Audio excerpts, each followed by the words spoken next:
Chapter 11, Quidditch. As they entered November, the weather turned very cold. The mountains around the school became icy gray and the lake like chilled steel. Every morning the ground was covered in frost. Hagrid could be seen from the upstairs window defrosting broomsticks on the Quidditch field, bundled up in a long moleskin overcoat, rabbit fur gloves, and an enormous beaver skin boots. The Quidditch season had begun. On Saturday, Harry would be playing in his first match after weeks of training. Gryffindor versus Slytherin. If Gryffindor won, they would move up into second place in the house championship. Hardly anyone had seen Harry play because Wood had decided that, as their secret weapon, Harry should be kept secret. But the news that he was playing Seeker had leaked out somehow, and Harry didn't know which was worse, people telling him he'd be brilliant or people telling him they'd be running around underneath him holding a mattress. It was really lucky that Harry now had Hermione as a friend. He didn't know how he'd managed to get through all of his homework without her, with what all the last-minute Quidditch practice Wood was making them do. She also had lent him Quidditch Through the Ages, which turned out to be a very interesting read. Harry learned that there were 700 ways of committing a Quidditch foul, and that all of them had happened during a World Cup match in 1473, that Seekers were usually the smallest and fastest players, and that most serious Quidditch accidents seemed to happen to them, that although people rarely died playing Quidditch, referees had been known to vanish and turn up months later in the Sahara Desert. Hermione had become a bit more relaxed about breaking rules since Harry and Ron had saved her from the mountain troll, and she was much nicer for it. The day before Harry's first Quidditch match, the three of them were in the out-freezing courtyard during break, and she had conjured them up a bright blue fire that could be carried around in a jam jar. They were standing with their backs to it, getting warm, when Snape crossed the yard. Harry noticed at once that Snape was limping. Harry, Ron, and Hermione moved close together to block the fire from view. They were sure it wouldn't be allowed. Unfortunately, something about their guilty faces caught Snape's eye. He limped over. He hadn't seen the fire, but he seemed to be looking for a reason to tell them off anyway. "What's that you've got there, Potter?" It was Quidditch Through the Ages. Harry showed him.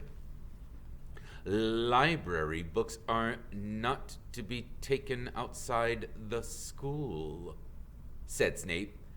"Give it to me. 5 points from Gryffindor." "Oh, he's just making that rule up," Harry muttered angrily as Snape limped away. "Wonder what's wrong with that leg." "I don't know, but I hope it's really hurting him," Ron said bitterly. The Gryffindor common room was very noisy that evening. Harry, Ron, and Hermione sat together next to a window. Hermione was checking Harry and Ron's charms homework for them. She would never let them copy. "How will you learn?" But by asking her to read through, they got the right answers anyway. Harry felt restless. He wanted Quidditch Through the Ages book back, to take his mind off his nerves about tomorrow. Why should he be afraid of Snape? Getting up, he told Ron and Hermione he was going to ask Snape if he could have it. "Better you than me," they said together, but Harry had an idea that Snape wouldn't refuse if there were other teachers listening. He made his way down to the staff room and knocked. There was no answer. He knocked again. Perhaps Snape had left the book in there. It was worth a try. He pushed the door open and peered inside. And a horrible scene met his eyes. Snape and Filch were inside alone. Snape was holding his robes above his knees. One of his legs was bloody and mangled. Filch was handing Snape bandages. "Blasted thing," Snape was saying. "How are you supposed to keep your eyes on all three heads at once. Harry tried to shut the door quietly, but... Potter! Snape's face twisted with fury as he dropped his robes quickly to hide his leg. Harry gulped. I wondered if I could have my... Get out! Out! Harry left before Snape could take any more points from Gryffindor. He sprinted back upstairs. Did you get it? Ron asked Harry as they joined them. What's the matter? In a low whisper, Harry told them what he'd seen. You know what this means? He finished breathlessly. He tried to get past that three-headed dog at Halloween. That's where he was going when we saw him. He's after whatever it's guarding, and I bet my broomstick, he let that troll in to make a diversion. Hermione's eyes went wide. No, he wouldn't, she said. I know he's not very nice, but he wouldn't try to steal something Dumbledore was keeping safe. Honestly, Hermione, you think all teachers are saints or something? Snapped Ron. I'm with Harry. I wouldn't put anything past Snape. But what's he after? What's that dog garden? Harry went to bed with his head buzzing with all the same questions. Neville was snoring loudly, but Harry couldn't sleep. He tried to empty his mind. He needed to sleep. He had to. He had his first Quidditch match in a few hours. But the expression on Snape's face when Harry had seen his leg wasn't easy to forget. The next morning dawned very bright and cold. The great hall was full of delicious smell of fried sausages and the cheerful chatter of everybody looking forward to a good Quidditch match. Oh, come on, you gotta eat some breakfast. I don't want anything. Just a bit of toast, wailed Hermione. I'm not hungry. Harry felt terrible. In an hour's time, he'd be walking in onto the field. Harry, you need your strength, said Seamus Finnegan. Seekers are always the one who get clobbered by the other team. Thanks, Seamus, said Harry, watching Seamus pile ketchup on his sausages. By 11 o'clock, the whole school seemed to be out in the stands around the Quidditch pitch. Many students had binoculars. The seats might be raised high in the air, but it was still difficult to see what was going on sometimes. Ron and Hermione joined Neville, Seamus, and Dean in the West Ham fan up in the top row. As a surprise for Harry, they had painted a large banner on the side of the sheet Scabbers had ruined. It said, Potter for President. And Dean, who was good at art drawing, had done a large Gryffindor lion underneath. Then Hermione had performed a tricky little charm so that the paint flashed different colors. Meanwhile, in the locker room, Harry and the rest of the team were changing into their scarlet Quidditch robes. Slytherin would be playing in green. Wood cleared his throat for silence. Ahem! Okay, men, he said. And women, said Chaser Angelina Johnson. And women, Wood agreed. This is it. The big one, said Fred Weasley. Yeah, the one we've been waiting for, said Fred. Yeah, well, we know Oliver's speech by heart, Fred told Harry. So we were on the team last year. Shut up, you two, said Wood. This is the best team Gryffindor's had in years. We're going to win, and I know it. He glared at them as if to say, or else. Okay, right. It's time. Good luck, all of you. Harry followed Fred and George out of the locker room and, hoping his knees weren't going to give way, walked onto the field to loud cheers. Madam Hooch was refereeing. She stood in the middle of the field waiting for the two teams, her broom in her hand. Now, I want a nice fair game, all of you, she said, once they all gathered around her. Harry noticed that she seemed to be speaking particularly to the Slytherin captain, Marcus Flint, a fifth year. Harry thought Flint looked as if he had some troll blood in him. Out of the corner of his eye, he saw a fluttering banner high above, flashing "Potter for President" over the crowd. His heart skipped. He felt a little braver. "Mount your brooms, please." Harry clambered onto his Nimbus 2000. Madame Hooch gave a loud blast on her silver whistle. 15 brooms rose up, high into the air. They were off. And the quaffle is taken immediately by Angelina Johnson of Gryffindor. What an excellent chaser that girl is, and rather attractive. Jordan! Oh, sorry, Professor. The Weasley twins' friend, Lee Jordan, was doing the commentary for the match, closely watched by Professor McGonagall. And she's really belting alone up there. Knee past Alicia Spinnet, a good friend of Oliver Wood's, last year only reserve. Back to Johnson. And oh no, Slytherins have taken the quaffle. Slytherin Captain Marcus Flint gains the quaffle, and he goes, oh, Flint flying like an eagle up there. He's gonna, oh no, stopped by an excellent move by Gryffindor Woodkeeper. And the Gryffindor takes quaffle. That's Chaser Katie Bell of Gryffindor there. A nice dive around Flint, up off the field. And, oh, ouch! That must have hurt. And hit in the back of the head by a bludger. Quaffle taken by the Slytherins. And that's Adrian Pusey speeding off toward the goalpost. But he's blocked by a second bludger. Sent his way by Fred or George Weasley, can't tell which. And nice play by Gryffindor. Beater. Anyway, and Johnson back in the possession of the quaffle. A clear field ahead, and off she goes. She's really flying. Dodge a speeding bludger. The goalposts are ahead. Come on now, Angelina. Keeper Belchy dives, misses. Oh, Gryffindor scores! Wow! Gryffindor cheers filled the cold air with howls and moans from the Slytherin. Can you budge out there? Hagrid! Ron and Hermione squeezed together to give Hagrid enough space to join them. I've been watching from me hut, said Hagrid, patting a large pair of binoculars around his neck. But it isn't the same as being in the crowd. No sign of the snitch yet, huh? Nope, said Ron. Harry hasn't had much to do yet. Kept out of trouble, though, that's something, said Hagrid, raising his binoculars and peering skyward at the speck that was Harry.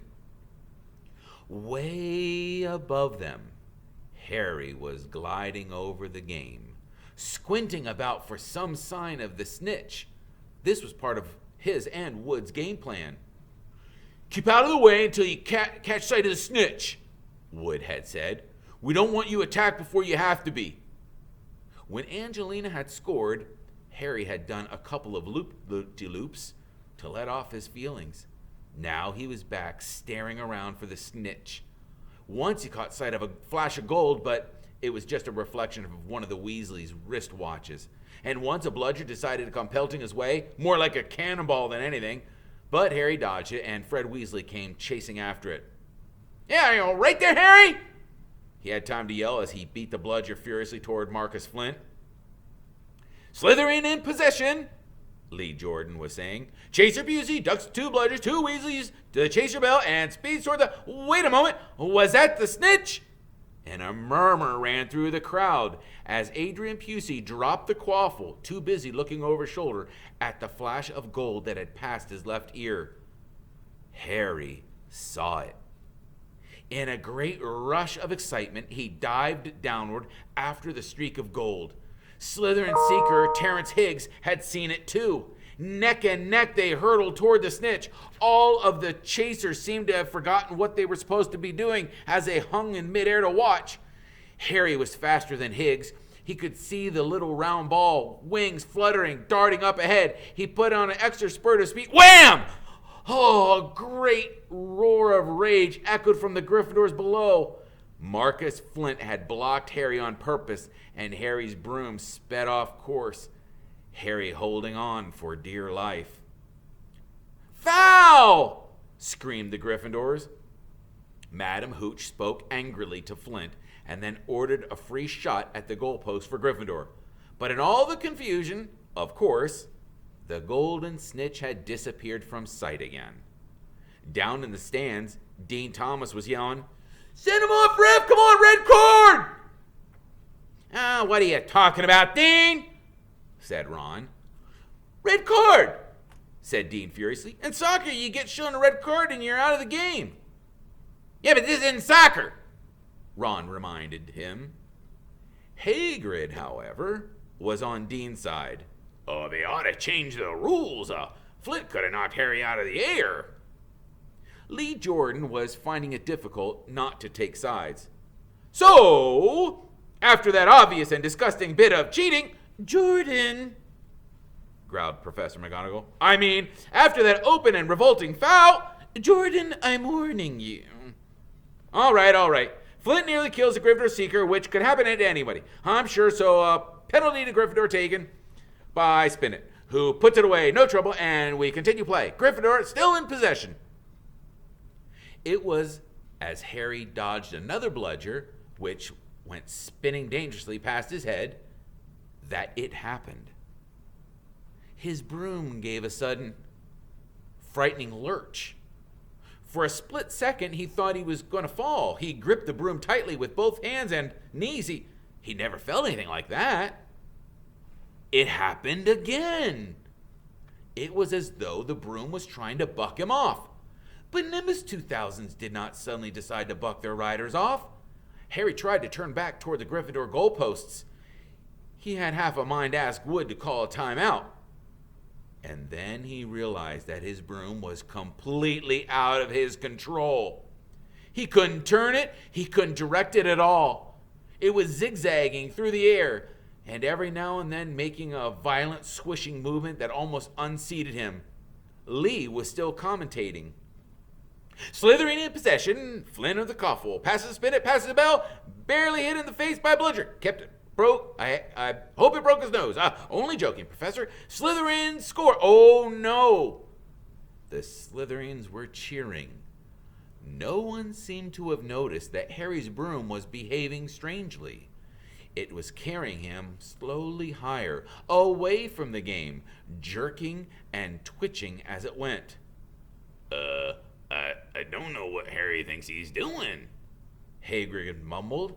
He stared through the binoculars. If I didn't know better, I'd say he's lost control of his broom. But he can't have. Suddenly, people were pointing up at Harry all over the stands. His broom had started to roll over and over, with him only just managing to hold on.